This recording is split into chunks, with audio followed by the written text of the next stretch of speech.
Hello, everyone. Welcome to another episode of Game Informer's Test Chamber. I'm Andrew Reiner, and I'm joined by Brian Vore today. Hey, how's it going? Good. Brian's on the sticks. He's playing Strider. He just reviewed it for us. I also could not put this game down. I played it not one sitting, but pretty damn close to it. Brian, what do you think? What do you think of Strider's return here from Double Helix Games? Well, I'm loving what they did here. They took a lot of the classic Strider elements and then turned it into kind of a Metroidvania style game. Yep. As you can see, this map here, there's just tons of stuff to explore, and this is just one of the many areas in the game. Yeah, there's a bunch of different burrows, like 6 or 7 of them? Yes. Which we won't bring up for sake of spoiler. This is a completed game, by the way, so there will be no bosses in it, and Brian's just going to zoom around and show off different powers. Maybe not showing all of them, but we'll show some of the stuff that you can do. So that's the eagle power. You can kind of transition between planes in the game. I'll kind of just demonstrate it here. There's like 2 planes to some areas, and you can kind of go back and forth between the 2. And that does not get confusing for hunting down secrets and stuff like that if you're going for 100% completion. So there, you use the D-pad to change the color of your sword, so he has ice. So that was a door that was blocked. You could only use the blue sword to get through there.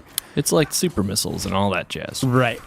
Yeah, very, very, very Metroid-esque. The save system is very easy. You just kind of run past this pad, you get health back, and the saving couldn't be easier. So you get the wall climb, you hit up in the jump button, you go faster up the walls. Let's see, what else can you do? Yeah, you get the little kind of dash move in the air. So you'll have platforms. There's some tricky platforming in this. Yeah. Where you really need to get some height on your jump, and you got to use everything you can, hitting the jump, double jump at the right time, and then that little dart move at the right time to get where you need to be. And the game is very difficult. I was surprised just on the normal difficulty. Very nice, by the way, how tough it was in certain points. One in particular, it's not a spoiler, but there's an elevator, and it was driving me nuts. Oh yeah, it definitely pushes you towards the end. It pushes you to use all the powers that you have at your disposal. They do a really good job with all these kind of multicolored blades. This is the kind of fiery, explosive one. Which is my favorite in the game. It kicks so much butt. And what's cool is not only do you get those power ups, but you also have these knives, the kunai. And they all get unique powers. So like this one, it like sticks to the wall and then blows up. But say the red is the reflect power up. That one, I didn't see that electricity there. But the red, you can see it bounces around like crazy. So you start out with just a few. You can also upgrade the total number of kunai you have. So you start with just like maybe 3, and you can eventually throw like 6 or 7 at the same time. So Brian, looks like you tracked down all the hidden health containers. Yes. My health bar did not get that big. Maybe that's why I struggled so much on the elevator and you didn't. Yeah, I was kind of trying to get get everything as I ran through. So I was doing a lot of backtracking and trying to find like hidden doors that I missed the last time. And we're taking a look at this on PlayStation 4. It's also coming out on Xbox One, Xbox 360, PlayStation 3, PC. Is it Wii U as well? No Wii U. No Wii U, okay. Pretty much everything except Wii U. Yeah, so it's I kind of did some side-by-side comparison, and the PS4, Xbox One, of course, has a little bit crisper look to them, and the frame rate is noticeably smoother on the new-gen consoles.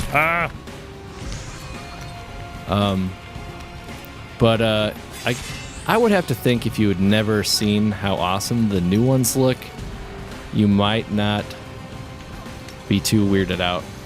Might not be too disappointed by the look. I didn't see that. In the old Striders, he actually had like a cloth scarf, right? Well, Or could you just really not tell because of the graphics? He had this kind of this light purple outfit, which is one of the several unlockable costumes you can get. And those are the I would say probably the best kept secrets in this game is trying to track those down is pretty tricky. I really had to go out of my way to find some of that stuff. Okay, so these are the all the bad guys have different colored shields, and you kind of have to match the your sword to their shield. Which sounds a little silly, but it's actually pretty cool and pretty fun, and they end up having some really cool combat encounters where you're switching sword colors left and right. Yes, especially in that dastardly elevator. I just love the look of the game, the backgrounds, just stunning, and the play control is really, really nice. Super tight. Yeah, I can't. I mean, when you're actually playing, like it's easy to overlook that how deep, especially these open cities go. Like how the detail, how layered it is, and how far back you can get. Right. All right, we're going to transition to a different zone here. And I completed it in about 5 hours. Brian, you said you were at around 7. Mm-hmm. I don't remember what my completion percentage was, but yours is around 86. So it's pretty sizable going 89, for... 89. Sorry. Going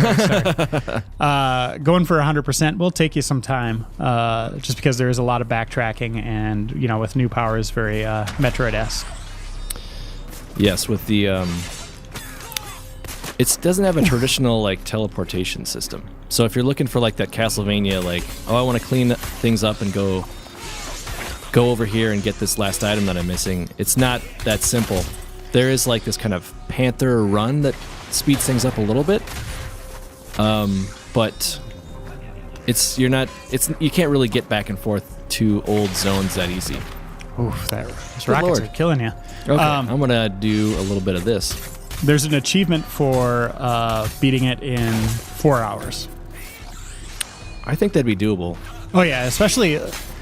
I don't know. You know, I was thinking about playing it again on hard. But I don't think I could do it in 4 hours on hard, because you're going to want to get everything on hard. Yeah, you're definitely going to need all the health and energy you get that you can get. It's what's the nice part about all these powers too is that energy bar in the top left that kind of changes color. Is that you feel like you can use things like this, call that guy in, and you can use it pretty generously if you think about it, like keeping it in your the mix of your combat.